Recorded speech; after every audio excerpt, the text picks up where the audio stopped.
Friends, Honda India నుంచి కొత్తగా launch అయిన కార్స్.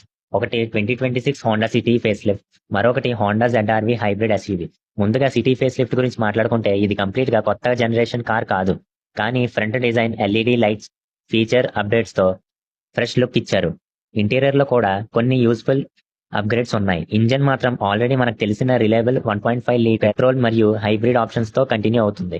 ఇంకా హోండా ZR-V విషయానికి వస్తే, ఇది హోండా లైనప్ లో ప్రీమియం ఎస్యూవీగా పొజిషన్ చేస్తున్నారు. Strong hybrid technology, premium interior, ADAS safety features లాంటివి ఇందులో ఉన్నాయి. సైజ్ పరంగా చూస్తే సిటీ కన్నా ప్రీమియం ఎక్స్పీరియన్స్ ఇవ్వడానికి ట్రై చేస్తుంది. కానీ ఇక్కడ ఒక ఇంపార్టెంట్ పాయింట్ ఏంటి అంటే, ZR-V ప్రైస్ చాలా ఎక్కువగా ఉండే అవకాశం ఉంది. కాబట్టి ఇది అందరి కాకుండా ప్రీమియం ఎస్యూవీ బయర్స్ ని టార్గెట్ చేస్తుంది.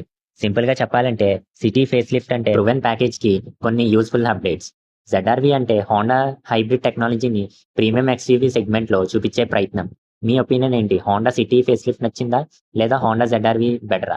కామెంట్ చేయండి. ఇన్ఫర్మేటివ్ గా అనిపిస్తే లైక్ అండ్ సబ్స్క్రైబ్ చేయండి.